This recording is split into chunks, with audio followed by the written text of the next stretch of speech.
danser, de rire. Ce virus me fait dire des mots rigolos. Ce virus m'empêche de vieillir. Ce virus me rend beau. Ce virus, il fait plaisir. Ce virus m'emmène aussi haut qu'un oiseau. Ce virus peut guérir les blessures, les bobos.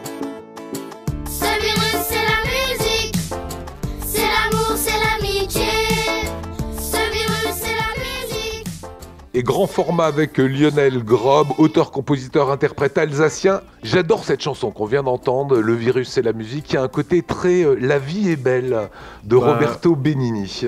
Carrément, ouais, c'est-à-dire la résilience et l'envie de malgré l'époque et malgré ce qu'on vit, dire que ouais, bah, on peut quand même se marrer, on peut quand même s'amuser de tout ce qui nous arrive, quoi. Enfin, c'est super important avec les gamins. Alors j'adore le projet que vous avez eu de faire chanter des gamins, que ce soit au Port du Rhin, que ce soit à l'Elzo, dans des centres sociaux culturels. Ces vidéos, vous les avez mises sur votre YouTube, 340 000 vues. Comment vous expliquez ce succès? Moi, je travaille avec donc plein d'enfants dans des écoles, dans des centres sociaux. Il y a une vidéo qui a tout cartonné parce que c'était une vidéo qui s'appelait Allez les Bleus et qui est sortie à l'époque de la Coupe du Monde des féminines de foot. Allez les bleus, allez les bleus.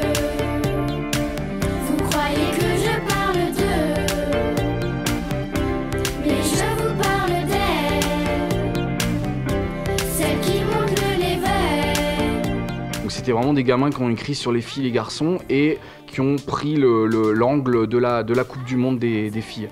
Ça fait du bien de voir des gamins qui chantent. Les chansons sont souvent très sympas, voilà. Comment vous les avez amenés, les gamins, à ça? Il y a cette chanson Rigolo Virus.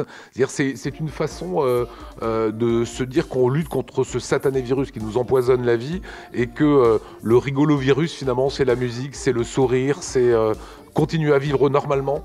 Ouais, c'est ça. C'est-à-dire moi, quand j'écris des chansons avec les enfants, parce que c'est depuis 2015, je fais des ateliers et des actions culturelles vers les enfants, les ados, les adultes, et j'écris des chansons avec eux. Et là, en ce moment, forcément, quand on demande aux gamins de quoi vous avez envie de parler, le coronavirus, le virus, ça revient. Et donc c'était important de pouvoir faire quelque chose quand même de positif et de rigolo et de s'amuser de ça. Comment vous êtes arrivé dans ces centres socioculturels et quelle a été la démarche pour faire travailler tous ces gamins? J'ai fait avec des gamins à Ostwald, à l'Elzo, dans des écoles, et de fil en aiguille, ça a vraiment grossi ce projet. J'adore cette transmission, cette passion des mots, des chansons, et voilà. Et donc c'est passé un bon moment en écrivant des chansons avec les enfants, quoi. Justement, comment ça se passe, un atelier d'écriture? Parce qu'après, on voit qu'il y a la musique et le clip, hein, vous allez loin quand même. Ouais. Mais la base, l'atelier d'écriture, hein. Je fais à partir de CP, CE1, et la base, c'est qu'on ne fait pas écrire les enfants comme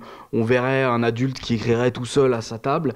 L'idée, c'est qu'on est tous en cercle. Moi, j'ai la guitare et c'est vraiment du ping-pong oral où on essaie de chercher des vannes, on essaie de chercher des rimes, on essaie de chercher des mots qui ressemblent, qui sonnent. On réfléchit, ouais, ça te fait penser à quoi? Qu'est-ce qui te fait rire? Qu'est-ce qui te fait pleurer? Qu'est-ce qui te fait peur? Qu'est-ce qui te rend en colère? On joue sur les émotions et c'est vraiment en parlant et à un moment naît une histoire.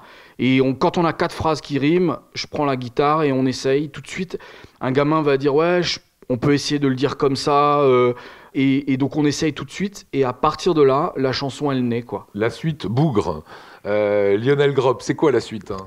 Alors Bougre, c'est donc mon personnage de chanteur pour enfants.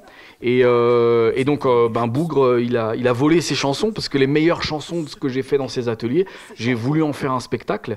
Et avec mon compère Guillaume Schler, on a construit un duo, 2 voleurs de chansons un peu pas très fut-fut, hein, mais assez marrant sur scène. Et donc c'est à voir, notamment à l'Iliade le 9 mai, si tout va bien, on croise les doigts. Le 9 mai, il y a un concert de Bougre et Bigre. Et on chante ces chansons qui ont été écrites avec des enfants.